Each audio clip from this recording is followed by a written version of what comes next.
I want you to imagine something for a second. Just picture walking onto a bustling Wall Street trading floor. Oh yeah, massive screens covering the walls, tickers flashing green and red everywhere. Right, exactly. And you've got people aggressively tapping on keyboards, shouting over each other. But instead of buying shares in Apple or, trying to short Tesla stock, these traders are betting millions of dollars on who is going to be the next president of Colombia. Which, I mean, it sounds completely like the plot of a sci-fi novel. It totally does. But today is May 4, 2026, and that exact scenario is actually playing out right now in real time. Yeah, the financialization of global elections has officially arrived. Yeah. And it is, well, it's completely reshaping how we forecast political power. So, welcome to today's deep dive. Our mission today is to explore this kind of surreal landscape of prediction markets. Specifically, we're looking at a platform called Kalshi. We're going to analyze how this massive engine of collective financial intelligence is reading the upcoming May 31st, 2026 Colombian presidential election. And crucially, we want to compare those financial predictions against traditional polling.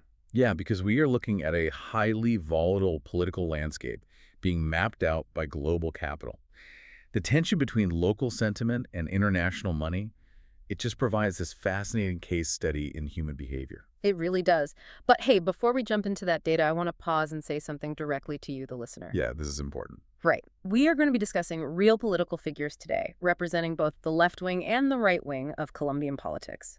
And because the source material contains politically charged content, we want to be crystal clear. We are absolutely not taking sides. No, 100% not. We are not endorsing any candidate or party or specific viewpoint.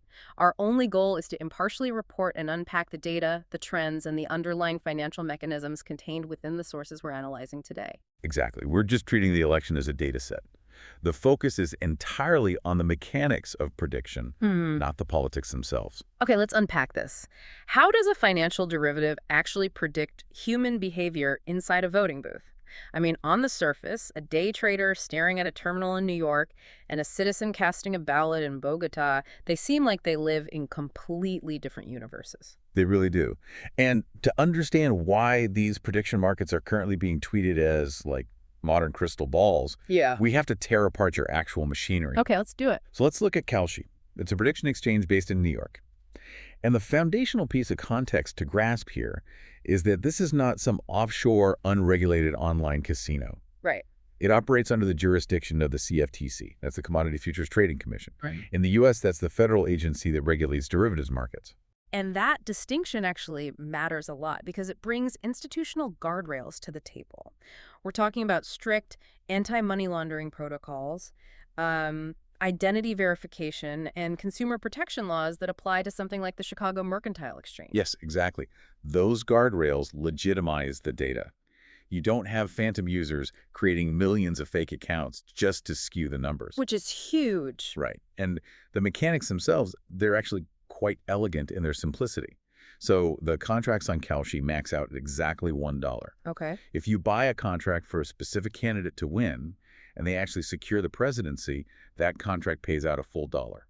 If they lose, the contract expires worthless. So it's all or nothing. Exactly. Yeah. But the real magic lies in the real-time trading price of that contract. That fluctuating price directly mirrors the market's perceived probability. Meaning, if a contract for a candidate is currently trading at, say, 41 cents, the market is collectively implying a 41% probability of that specific outcome occurring. That is the direct translation, yeah. And this brings us to a psychological concept popularized by the author Nassim Taleb. It's known as skin in the game. Oh, right. This is the dividing line between a prediction market and a traditional poll. Think about a standard political survey. You're at home, your phone rings at 7 p.m., and a pollster asks who you're voting for. You can say absolutely anything. Exactly. You can lie to them. You can name a candidate you've literally never researched just to get them off the phone. Or you can give a protest answer.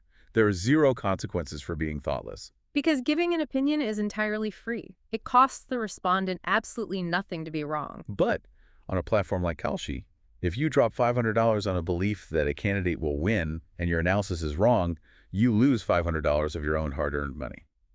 Ouch. Okay, let me push back on that premise for a second, though. Sure. If I'm a diehard sports fan, I will absolutely bet money on my team to win the championship, even if I know deep down their defense is terrible this year. Yeah, the emotional bet. Right, it's an emotional hedge. I want to feel invested. Doesn't political ideology blind these traders in the exact same way? I mean, if I'm fiercely loyal to a specific Colombian political party, I'm going to throw my money at my preferred candidate, regardless of what the objective reality is. What's fascinating here is how the market ecosystem handles that exact type of emotional betting. I mean, human bias absolutely exists, but the constant looming threat of financial loss actively forces the broader market to calibrate those biases. How so? Well, think of it from the perspective of a cold, calculating arbitrager. Yeah. If a flood of ideological sports fans, as you call them, pump dumb money into the market, they artificially inflate a candidate's price way beyond their realistic chances. Okay, I see where this is going. Right. Smart investors will immediately recognize that mispricing. They will bet against the emotional crowd, essentially taking their money and forcing the price back down to reality. Wow. If you consistently bet with your heart instead of your head in the financial market, you eventually go broke and exit the ecosystem. So the traders who survive and who ultimately drive the pricing, they are forced to ruthlessly edit their own biases. They have to seek out diverse information and shatter their own echo chambers simply to survive financially. Exactly. The threat of losing money is a highly effective filter for delusion. I love that. So now that we understand the underlying mechanics of this honest money, let's look at what the market is actually pricing in for Colombia. Yeah, let's get into the numbers. Today is May 4th. We are just 27 days away from the election, and the sheer volume of capital moving through these platforms is staggering. It really is. Across various decentralized and regulated platforms, so including Kalshi and Polymarket, over $27 million has already been transacted specifically on this single election. That is wild. Yeah, that level of liquidity indicates intense international scrutiny. So let's break down the current snapshot of those odds. Yeah. Based on the aggregate market data provided in our sources, Iván Cepeda, representing the Pacto Histórico, is the current favorite at roughly a 41% probability. Yeah. Though the market notes his trend line is drifting slightly downward right now. It is. And in second place, you have Abelardo de la Espriella, who is surging significantly. He's currently sitting around 34%. Which is a big jump. Massive. He recently submitted a record 4.8 million signatures to formalize his candidacy. Wow. Yeah, an enormous logistical feat that clearly signaled organizational strength to the markets. And then holding the third position, pretty stable at about 26.5%, is Paloma Valencia from the Centro Democrático.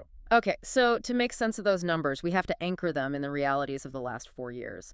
Gustavo Petro's current term has been heavily scrutinized. Very much so. You had the Nannygate scandal, which involved allegations of illegal wiretaps. And then that was followed by the highly publicized arrest of his son over campaign finance violations. Those events totally dominated the international press. They did. Yet, despite that turbulence, Petro saw a significant approval bounce back to 49% earlier this year. It's a profoundly polarized electorate. Right. So Iván Cepeda inherits that mobilized, highly loyal base from the Pacto Histórico. That foundational support is exactly why he leads the pack. However, local data paints a more complex picture. Yeah, tell me about that. A recent poll by the CNC indicates that while Cepeda has a high floor of support, he also hits a very hard ceiling of rejection. Ah. Nearly 32.7% of surveyed voters stated they would never vote for him under any circumstances. Here's where it gets really interesting. When you look at traditional polling from established firms like Guarumo or Atlas Intel, they project Cepeda holding a very comfortable dominant lead in the first round of voting. They do. But the prediction markets are aggressively compressing his lead. They aren't giving him the runaway victory that the polls suggest. And the reason comes down to market foresight. Right. The markets aren't just calculating the first round on May 31st. They are already pricing in the runoff. And this divergence is the crux of the entire analysis. The financial markets are fundamentally outperforming traditional polls in their time horizon. It's essentially a chess match. Yeah. The traditional polls are asking a very simple question, who is going to take the first pawn? They are just measuring the immediate first round. Exactly. But the prediction markets are betting on who actually secures the checkmate. The traders are looking at Cepeda's 32.7% rejection rate and concluding that, sure, while he might easily win the first round, his path to an absolute majority is severely compromised. Yeah. That's why the market only gives him a 39.5% chance to win the presidency overall. The market is adjusting his price downward today because it anticipates his vulnerability tomorrow. Specifically, his vulnerability against someone like Paloma Valencia. When you run statistical runoff simulations based on current polling, Valencia is highly favored in a head-to-head second-round scenario. The data models show her defeating Cepeda 58% to 42%. That is a huge margin. It is. And that happens because she possesses a much stronger ability to capture center-leaning, moderate voters who might be alienated by the far left. Whereas Cepeda really struggles to expand beyond his inherited base. So the market sees that structural weakness and immediately prices it into his overall odds. Precisely. It's an incredibly sophisticated mechanism. I mean, it anticipates the future in a dynamic way that a static, who are you voting for today survey simply cannot do. Right. But that level of sophistication brings up a major critical question. Are these markets actually accurate, or are they just making highly educated, very expensive guesses? It's the million-dollar question, literally. Because foreign investors sitting in high-rises thousands of miles away, they must have inherent blind spots when analyzing a South American territorial election. We really have to look at the historical track record to answer that. And initially, the academic data is heavily in favor of the markets. Okay. The Iowa electronic markets, the IEM, they've been running political prediction models since 1988. Decades of studies published in forecasting journals demonstrate an astonishingly low average error rate of just 1.5%. Oh, wow, 1.5%. Yeah. When you get within 30 days of an election, they've consistently beaten traditional polling aggregators. But if researchers looked at the more recent 2024 U.S. presidential election, I'm assuming that flawless track record starts to show some cracks. It definitely does. A major 2025 study conducted by researchers Clinton and Huang analyzed over 2,400 individual markets during the 2024 election cycle. Okay. And they found that Kalshi markets only beat pure chance 78% of the time. Sure. Now, 78% is a solid passing grade, but it absolutely shatters the illusion of the market as an infallible oracle. They found glaring inefficiencies where the exact same political outcome traded at drastically different prices across different platforms. So the wisdom of the crowd occasionally fractured. It did. Furthermore, economists Wolfers and Zitzowitz discovered a structural flaw in how these markets handle extreme polarization. Think about how the math of a crowd works. Right. Normally, a diverse group of bettors will average out to a highly accurate prediction. But when an election is starkly divided between the far left and the far right, like Colombia is right now, it breaks that math. Because there's no middle ground. Exactly. You don't have a normal distribution of opinions seeking the truth. You get a bimodal distribution. Meaning you just have two deeply entrenched camps throwing capital at each other. Precisely. In a hyperpolarized environment, traders lose their objectivity. They stop treating the contract like a mathematical investment and start treating it like a financial donation to their side. Yeah. And when both sides do this relentlessly, it artificially flattens the odds. It often drags the probability closer to a 50-50 coin toss, totally regardless of what the actual ground game looks like. That structural flaw feeds directly into what the sources highlight as the context blind spot. The people trading massive volume on Kalshi and Poly market are largely based in the U.S. and Europe. Yeah. Yep. They're looking at screens in New York, London, or Frankfurt. They see Abelardo de la Espriella surging in their digital feeds. They see his TikToks going viral. They see intense engagement on his X posts. Yep. But one of our sources points to an Enter.su Monte Carlo simulation that warns of massive digital overrepresentation. And we really need to explain what that simulation actually does, because it proves exactly why virality is a trap. Please do. So a Monte Carlo simulation doesn't just look at one poll. Think of it like rolling 1,000 weighted dice. Right. The computer runs 10,000 different iterations of the election, slightly altering variables every single time. What kind of variables? It adjusts for things like sudden rainstorms, lowering turnout in specific cities, or shifts in local union endorsements, or even just the margin of error in rural polling. And when you run those tens of thousands of mathematical scenarios, the reality of the ground game emerges over the digital noise. Yes. The simulation showed that while Della Espriella dominates the digital conversation visible to a trader in London, that online dominance does not translate proportionately to physical votes. Wait, so you're telling me a day trader in Europe is dropping $10,000 on a contract because they saw a trending hashtag completely oblivious to the offline voters in places like Quibdó or Buenaventura? If we connect this to the bigger picture, that is the exact danger of low-context investing. Digital noise creates a mirage. Right. A trader in Manhattan doesn't understand the complex territorial machinery of Colombian politics.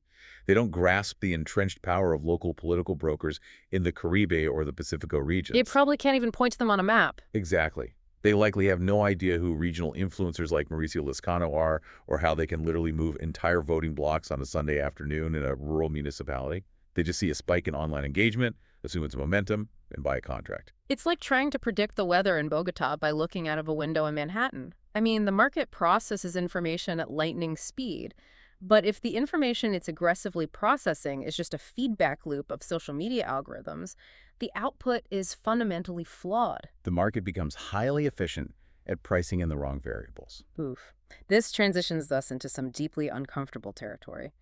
If foreign capital, operating with severe local blind spots, is dictating the global narrative of who is winning the election, we have to interrogate the impact this has on the integrity of the democracy itself. We really shift from examining the statistics of prediction to the ethics of influence. Let's start with the danger of the self-fulfilling prophecy. Imagine Colombian media outlets constantly running headlines that say, global markets give candidate X a 41% chance of winning. Yeah. That headline penetrates the local electorate. And human psychology dictates that a large portion of undecided voters simply want to align themselves with the perceived winner. The market odds, even if flawed, might actually manufacture the momentum they claim to be predicting. It creates a feedback loop. And that leads to a much darker vulnerability, which is the liquidity trap. Right. We mentioned earlier that $27 million has been traded on this election. While that is a staggering amount of money for an individual. I certainly wouldn't mind having it. Right, me neither. But in the context of global institutional finance, or compared to the billions traded on a U.S. presidential election, $27 million is a microscopic pool of liquidity. And low liquidity makes a market incredibly cheap to manipulate. Walk me through how a bad actor would actually exploit that, like practically speaking. Let's say a wealthy individual or maybe a corporate entity with a massive vested interest in a specific mining policy in Colombia wants to create the illusion that their preferred candidate is surging. Okay. In a low liquidity market, they could just drop $1 million in a coordinated wave of trades over a few hours. That sudden influx of capital would drastically spike the price of that candidate's contracts. So the percentage shoots up. Exactly. They capture screenshots of this new 80% probability of winning, send it to sympathetic media outlets, and suddenly you have national news reports about an unstoppable surge. They are weaponizing the market mechanism to generate a PR campaign. They are buying the narrative. Which highlights a glaring regulatory inconsistency brought up in the sources. In July 2025, Colombia passed the Ley Mordaza. It's a controversial gag law that heavily restricted the publication of local polling data until November. Yeah. The entire legislative intent was to stop polls from unduly influencing the electorate early in the campaign. Yet, you have this profound paradox. Local, culturally attuned statistical firms are legally silenced, while international betting markets broadcast real-time, second-by-second odds completely outside the jurisdiction of Colombian authorities. It is a massive jurisdictional blind spot. You have foreign financial platforms acting as unregulated megaphones, while domestic analysts are bound by gag orders. The perverse incentives here are staggering. I mean, imagine a scenario where a political campaign secretly has an allied organization bet heavily on their own candidate on Kalshi. Oh, yeah. The odds spike. The campaign then points to those very odds as objective proof of their surging popularity, using it to attract real domestic donors and sway undecided voters. They are essentially laundering their own campaign funds through a New York exchange to purchase algorithmic momentum. So what does this all mean for the listener? Should a sovereign nation try to block these platforms from being accessed or reported on during an election cycle?